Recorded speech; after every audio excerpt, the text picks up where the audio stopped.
Government College for Girls Palwal Kurukshetra welcomes you all in e-learning program. Students, आज हम business statistics subject के topic collection of data को समझेंगे। Collection of data को समझने से पहले हम देखते हैं डाटा क्या है। स्टैटिस्टिक्स में डाटा जो है उसका एक इम्पोर्टेंट प्लेस होता है। डाटा किसी भी फैक्ट को जब न्यूमेरिकल वैल्यूज़ दे दी जाती हैं, असाइन कर दी जाती हैं, तो यह डाटा बन जाता है। तो डाटा जो है वो स्टैटिस्टिकल एनालिसिस का फाउंडेशन होता है, उसका आधार स्तंभ होता है। किसी भी इन्वेस्टिगेटर को यदि कोई रिजल्ट ऑब्टेन करने हैं या वो इन्वेस्टिगेट करना चाहता है तो उसको एनालाइज करने के लिए सबसे पहले जो महत्वपूर्ण उसके लिए आवश्यकता है वो है उसे डाटा कलेक्ट करना होगा।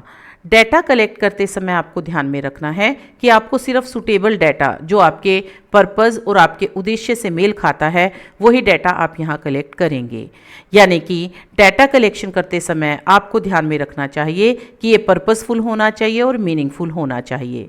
यदि आप इररेलेवेंट, इनएडिक्वेट और अनसूटेबल डाटा को कलेक्ट करते हैं तो उससे रिजल्ट सही नहीं आएंगे। तो इसलिए डाटा कलेक्ट करते समय आपको ध्यान रखना चाहिए कि डाटा जो है वह ऑथेंटिक सोर्स से प्राप्त करें और उसको ठीक ढंग से कलेक्ट किया जाए ताकि आप बेटर रिजल्ट को प्राप्त कर सकें।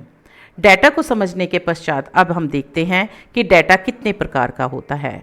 एक है हमारा प्राइमरी डाटा, सेकंड है हमारा सेकेंडरी डाटा। यानी कि डाटा को हम दो तरीके से प्राप्त कर सकते हैं। First is primary data.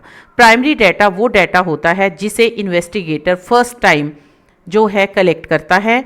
ये ओरिजिनल इन्फॉर्मेशन होती है जो उसका प्लेस ऑफ ओरिजिन है, यानी कि उत्पत्ति का जो स्थान है वहीं से ये डाटा कलेक्ट किया जाता है। तो इसका मतलब क्या है, ये आपका सबसे पहली बार आप उसी जगह से जहाँ पर ये डाटा की उत्पत्ति होती है आप डाटा कलेक्ट करते हैं वो हमारा प्राइमरी डाटा के तहत आएगा। सेकेंडरी डाटा की जहाँ तक बात है, सेकेंडरी डाटा वो डाटा होता है जो आप ओरिजिनली कलेक्ट नहीं करते बल्कि यह पहले से ही किसी व्यक्ति ने कलेक्ट किया है, आप इसे दोबारा से रीयूज करते हैं। यानी कि किसी व्यक्ति के द्वारा कलेक्ट किए डाटा को किसी अन्य व्यक्ति के द्वारा अपने इन्वेस्टिगेशन पर्पस के लिए या रिसर्च पर्पस के लिए जब डाटा का इस्तेमाल किया जाता है, उसको कलेक्ट किया जाता है, तो वो सेकेंडरी डाटा के तहत आएगा। ऐसे में आपके कई तरह के सोर्सेज हैं जहां से आप सेकेंडरी डाटा को प्राप्त कर सकते हैं। वो है हमारे पब्लिश्ड और दूसरा है अनपब्लिश्ड सोर्सेज। अब इसके पश्चात स्टूडेंट हम देखते हैं what is the difference between primary data and secondary data. आपका ये एक इम्पोर्टेंट क्वेश्चन बनता है तो इसे आप ध्यान से समझेंगे। सबसे पहले प्राइमरी और सेकेंडरी डाटा के बीच में जो अंतर है उसे हम उसके अर्थ के अनुसार समझेंगे। क्या अंतर है? प्राइमरी डाटा जो है वो डाटा होता है जो इन्वेस्टिगेटर के द्वारा पहली बार कलेक्ट किया जाता है, यानी कि वह उत्पत्ति के सोर्स या उत्पत्ति के प्लेस से सबसे पहले जब हम डाटा कलेक्ट करते हैं it comes under primary data. Secondary data की जहाँ तक बात है ये वो डाटा है जिसे किसी व्यक्ति के द्वारा पहले से कलेक्ट किया गया है और यह किसी अन्य व्यक्ति के द्वारा उसके इन्वेस्टिगेशन और रिसर्च पर्पस के लिए दोबारा से इस्तेमाल किया जाता है। नेक्स्ट आता है हमारा ऑब्जेक्टिव्स। ऑब्जेक्टिव जो है प्राइमरी डाटा का वो किसी एक स्पेसिफिक ऑब्जेक्टिव के लिए जो है हम प्राइमरी डाटा को कलेक्ट करते हैं। तो यहाँ पर जो डाटा कलेक्ट किया जाता है उस डाटा में किसी तरह का कोई मॉडिफिकेशन नहीं होता, उसे ओरिजिनली ही आप यहाँ पर प्राप्त करते हैं और उसका इस्तेमाल करते हैं। सेकेंडरी डाटा के उद्देश्य की जहाँ तक बात है वो प्राइमरी डाटा से बिल्कुल विपरीत है। यहाँ पर सेकेंडरी डाटा जो है वो मॉडिफाई किया जाता है जैसे आपके इन्वेस्टिगेटर का या आपकी रिसर्च का उद्देश्य होगा, अकॉर्डिंगली आप अपने सेकेंडरी डाटा जो आपने प्राप्त की है किसी व्यक्ति से या किसी ऐसे सोर्स से जो पहले से पब्लिश हो चुका है या पब्लिश नहीं भी हुआ है, यदि हम डाटा को उठाते हैं तो डाटा को ऐसे ही इस्तेमाल नहीं किया जाता जैसे कि वो आप वहाँ से प्राप्त कर रहे हैं, आप अपने उद्देश्य के अनुसार उसको मॉडिफाई कर रहे हैं। ओरिजिनलिटी की जहाँ तक बात है प्राइमरी डाटा ओरिजिनल होता है और ये यूज़र के द्वारा सबसे पहली बार उसके उत्पत्ति स्थल से प्राप्त किया जाता है, जबकि सेकेंडरी डाटा जो है वो किसी व्यक्ति के द्वारा कलेक्ट किया जाता है और उसे इस्तेमाल किया जाता है किसी अन्य व्यक्ति के द्वारा। इसका मतलब ये है कि सेकेंडरी डाटा जो है वो ओरिजिनल नहीं होता। उस डाटा को जब पहली बार इस्तेमाल किया गया है तो वो प्राइमरी डाटा होगा, लेकिन यदि पहले से कलेक्टेड डाटा को जब आप रीयूज करते हैं it comes under secondary data. अब नेक्स्ट है हमारा sources of data. Primary data के डिफरेंट सोर्सेज हैं। यहाँ पर आपका सोर्स ऑफ प्राइमरी डाटा जो है वो आपके इन्वेस्टिगेटर के द्वारा स्वयं निर्धारित किया जाता है या उसके जो रिप्रेजेंटेटिव है उसके द्वारा ये निर्धारित किया जाता है, और ये डाटा जो है ये डाटा रिप्रेजेंटेटिव और इन्वेस्टिगेटर के द्वारा स्वयं जो है प्राप्त किया जाता है। वो एक सुटेबल मेथड सेलेक्ट करता है जैसे ही आपके इन्वेस्टिगेटर की रिक्वायरमेंट होगी, जैसे रिसर्चर की रिक्वायरमेंट होगी, अकॉर्डिंगली वो अपने अनुसार अपने पर्पस के अनुसार प्राइमरी डाटा के सोर्स को उसके जो मेथड्स हैं उसको सेलेक्ट करता है। सेकेंडरी डाटा जो है it can be collected from published and unpublished sources, जो कि आपके किसी अन्य व्यक्ति के द्वारा ओरिजिनली कलेक्ट किए गए हैं। कॉस्ट की जहाँ तक बात है, प्राइमरी डाटा क्योंकि आपके ओरिजिनल सोर्स से प्राप्त किया गया डाटा होता है तो ऐसे में बहुत ज़्यादा कॉस्ट जो कॉस्ट ऑफ मनी, लेबर और टाइम जो है वो यहाँ पर लगता है, क्योंकि आप पहली बार इन्वेस्टिगेटर स्वयं उस स्थल पर जाकर उस स्थान पर जाकर उस डाटा को कलेक्ट करता है। जहाँ तक सेकेंडरी डाटा की बात है, secondary data as compare to primary data जो है वो लेस एक्सपेंसिव है, और यहाँ पर जो आपका डाटा है क्योंकि वह किसी व्यक्ति और एजेंसी के द्वारा पहले से ही कलेक्ट कर लिया गया है, सिर्फ आपको उसे कंपाइल ही करना होता है, तो आपकी लेबर, टाइम और मनी जो है वो आपकी यहाँ पर सेव हो जाती है। एक्यूरेसी की जहाँ तक बात है, प्राइमरी डाटा जो है are more accurate than the secondary data, क्योंकि यहाँ पर यूज़र जो है can maintain the accuracy while collecting this data as per his or her requirement. इसका मतलब है प्राइमरी डाटा जो है ज़्यादा एक्यूरेट होते हैं क्योंकि इन्वेस्टिगेटर स्वयं इस डाटा को अपने पर्पस के अनुसार प्राप्त करता है उस स्थान से जहां पर इसको पहली बार प्राप्त किया जाएगा, तो ऐसे में ये एक्यूरेट डाटा माना जाता है। सेकेंडरी डाटा जो है are less accurate than the primary data, क्योंकि यह पहले से किसी व्यक्ति के द्वारा प्राप्त किया गया डाटा है, कलेक्ट किया गया डाटा है, जिसे आप दोबारा से अपने पर्पस के अनुसार मॉडिफाई करते हैं, तो ये डाटा जो है वो इतना एक्यूरेट नहीं होता क्योंकि आप उसके अंदर मॉडिफिकेशन एज पर रिक्वायरमेंट या as per purpose, as per objective करते हैं, तो इसमें जो आपकी ऑथेंटिसिटी है या एक्यूरेसी है उसकी कमी पाई जाती है यदि हम इसे प्राइमरी डाटा से कंपेयर करें। These are the differences between primary data and secondary data. अब बात करते हैं सोर्सेज ऑफ प्राइमरी डाटा की। प्राइमरी डाटा जो है उसके डिफरेंट सोर्सेज हैं। First is direct personal investigation, जहां पर इन्वेस्टिगेटर जो है वह स्वयं जाकर व्यक्तियों से पूछताछ करता है या उस स्थान पर जाता है जहां से ये डाटा कलेक्ट किया जा सकता है। ये डायरेक्ट पर्सनल इन्वेस्टिगेशन जो होती है हमारी, इसमें जो भी डाटा हम कलेक्ट करते हैं वो बहुत एक्यूरेट होता है क्योंकि हम डायरेक्ट उन व्यक्तियों से जाकर पूछताछ करते हैं, पर्सनली कंटेक्ट करते हैं फेस टू फेस। और कई बार क्या होता है कि जिस टाइम पर हम ये पर्सनल इन्वेस्टिगेशन करते हैं कुछ ऐसी बातें भी हमें पता चल जाती हैं जो कि हम पूछना नहीं चाहते, लेकिन जब हम उनसे पर्सनल कंटेक्ट करते हैं तो कुछ उससे जुड़ी हुई डायरेक्ट और इनडायरेक्ट बातें भी हमें पता चल जाती हैं जो कि हमारे पर्पस को पूरा करने में हमारी हेल्प करती है। इसी प्रकार से इनडायरेक्ट ओरल इन्वेस्टिगेशन।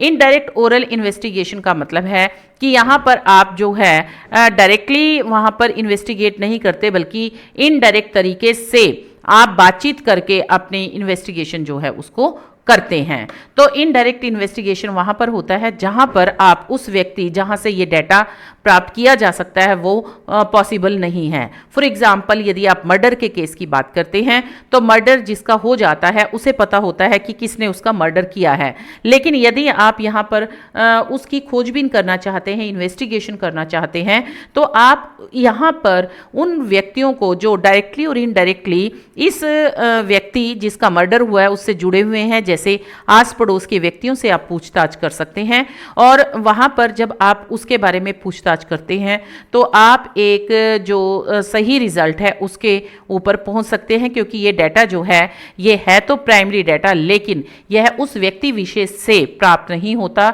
जिसके साथ ये घटना घटित हुई है। उसके साथ जुड़े हुए जो अन्य लोग हैं उनके द्वारा प्रदान की गई सूचना के आधार पर, उनके द्वारा प्रदान किए गए डाटा के अनुसार आप जो है अपनी इन्वेस्टिगेशन के पर्पस को पूरा करते हैं। इंफॉर्मेशन थ्रू कॉरेस्पॉन्डेंट्स और लोकल सर्विसेज। यस, थर्ड जो है वो हमारा है कि हमारे कॉरेस्पॉन्डेंट और लोकल सर्विसेज सोर्सेज हैं, वहाँ से हम इंफॉर्मेशन प्राप्त करते हैं।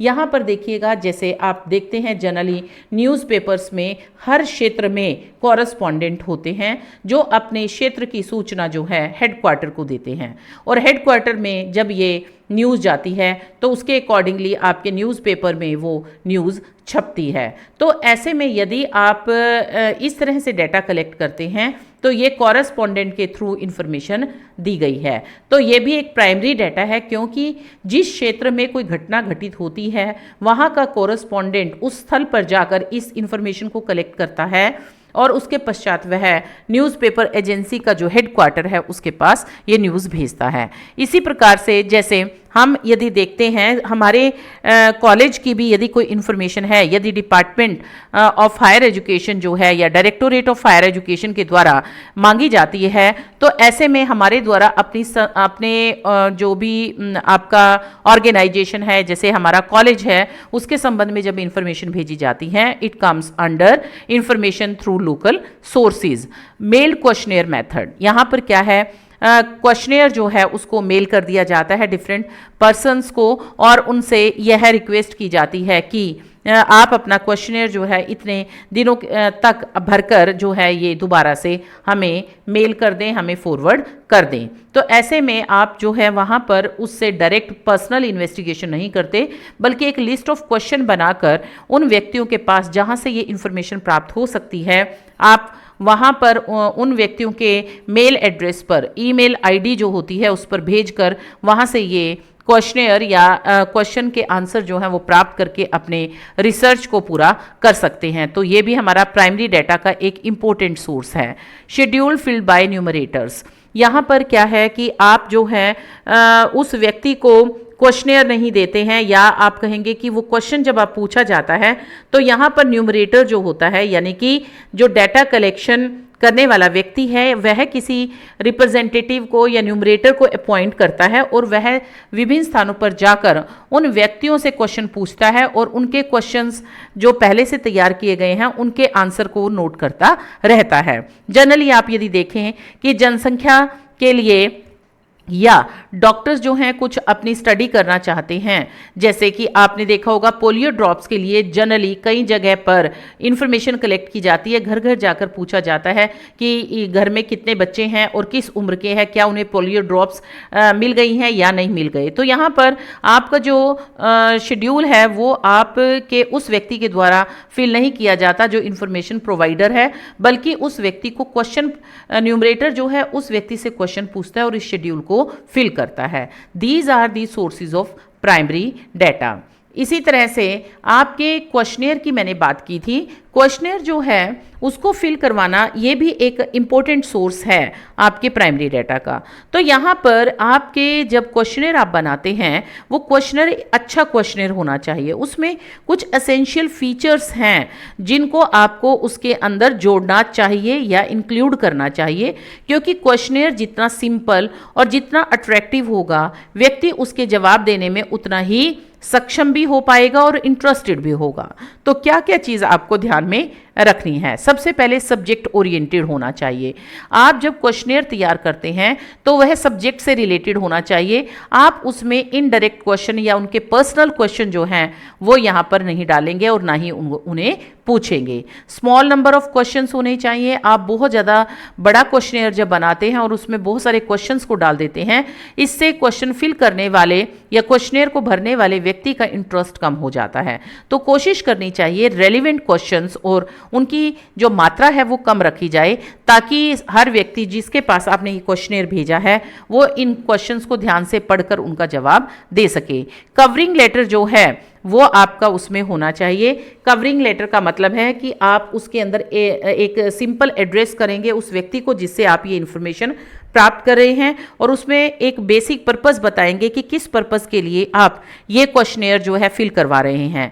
सेल्फ एड्रेस्ड एनवेलप होना चाहिए, यानी कि आपका एड्रेस लिखा हुआ एक एनवेलप जो है वो क्वेश्चनेयर के साथ आप लगाएंगे, ताकि व्यक्ति जो है जिसने क्वेश्चनेयर आपको वापस भेजना है उसे किसी तरह की दिक्कत ना आए, और वो सिर्फ अपने क्वेश्चनेयर को फिल करने के बाद इस सेल्फ एड्रेस्ड एनवेलप जो है उसके अंदर डालकर वो आपको वापस भेज सकता है। टाइप्स ऑफ क्वेश्चन जो हैं, क्वेश्चन जो हैं वो आपके सब्जेक्ट मैटर जो हैं क्वेश्चनेयर के वो उसके ऊपर बेस्ड होने चाहिए। इररिलेवेंट क्वेश्चन जो हैं वो आपके इसमें नहीं होने चाहिए।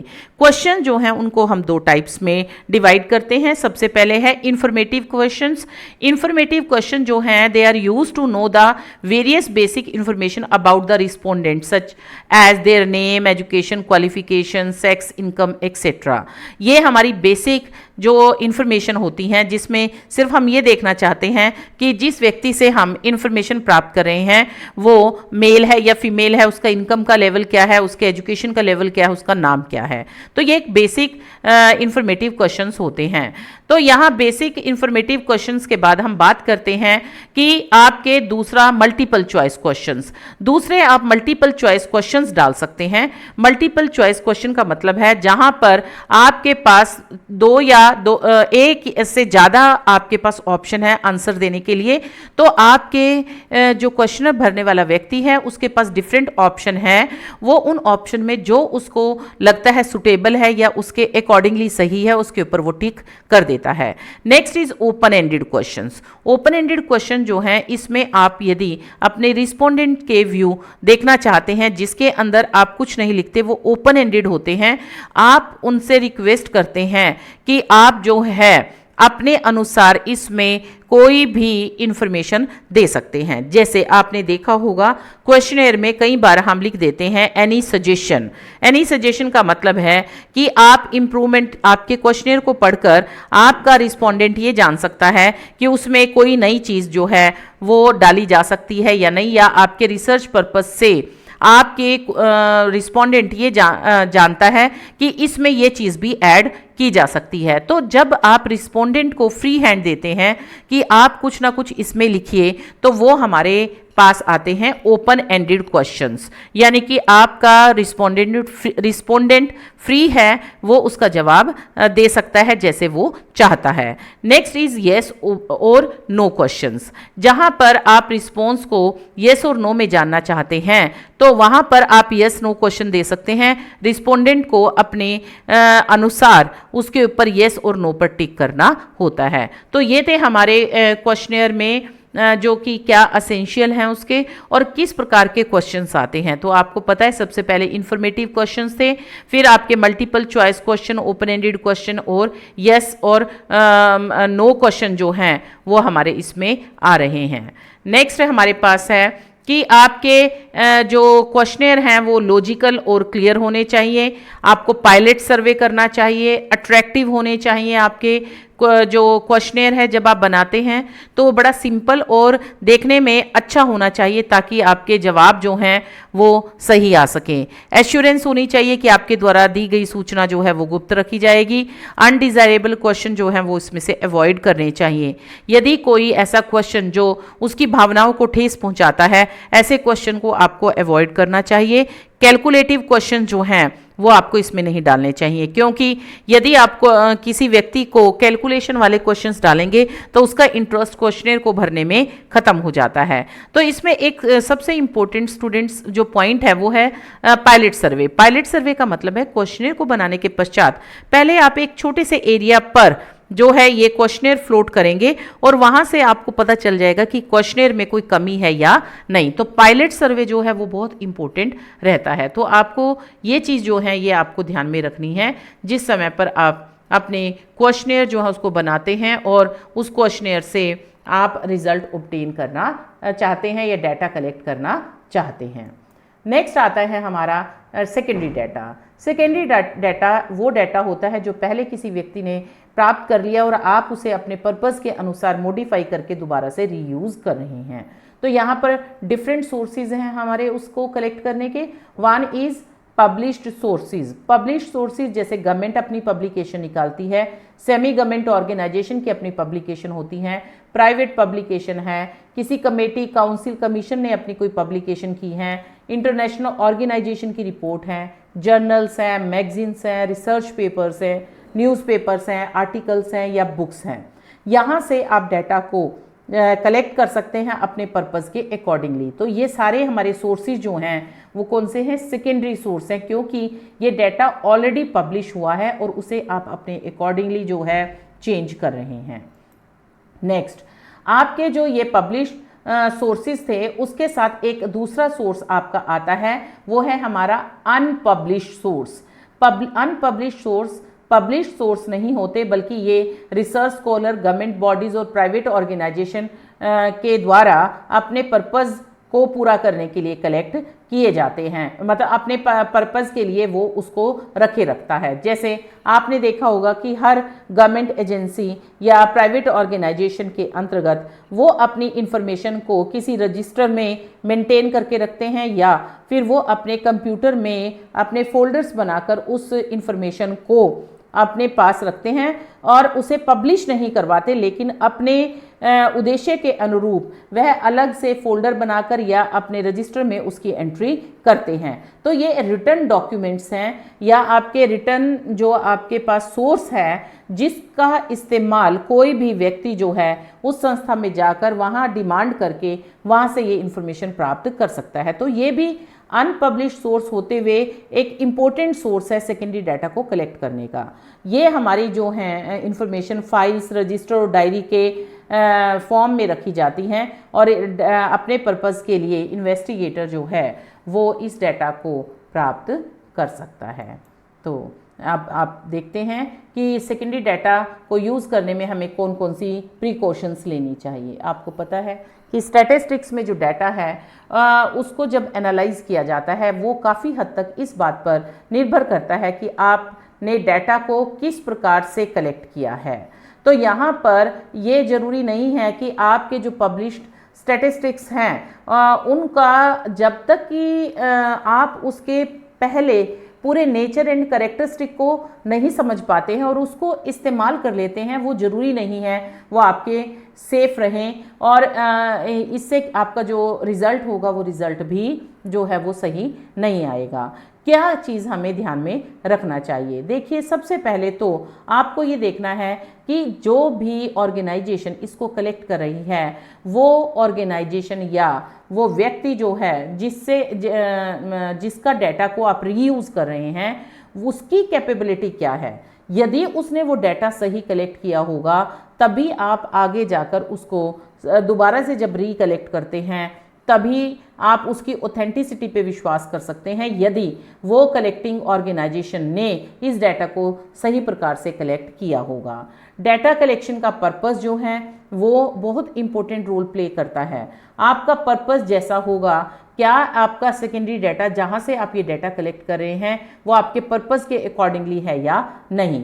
कई बार क्या होता है कि डाटा कलेक्शन एजेंसी ने किसी और पर्पस के लिए डाटा कलेक्ट किया है लेकिन आपका पर्पस उस पर्पस से मेल नहीं खाता है, तो आप ऐसे डाटा को कलेक्ट करते हैं तो वह आपके लिए सही नहीं होगा। लेवल ऑफ एक्यूरेसी आपको चेक करनी है कि इस ऑर्गेनाइजेशन ने जो डाटा कलेक्ट किया है, जिस पर आप बेस्ड हैं या कहिएगा जिससे आप डाटा को रिकलेक्ट कर रहे हैं, वो कितनी एक्यूरेसी है उसकी, ये चीज़ बहुत इम्पोर्टेंट जो रहती है जिस समय पर आप सेकेंडरी डाटा का इस्तेमाल करते हैं। आपके डाटा कलेक्शन की टेक्निक्स क्या रही हैं, उससे भी आपके जो आप दोबारा से जब इस डाटा को रीयूज़ कर रहे हैं उसके ऊपर उसका प्रभाव डलता है। फैक्टर ऑफ कंपैरिजन और क्वालिटी ऑफ डाटा जो है ये भी आपको ध्यान में रखना चाहिए जब आप डाटा को रीयूज़ कर रहे हैं। इसी के साथ मैं आशा करती हूँ कि आपको ये टॉपिक क्लियर हो गया होगा। I thank you all.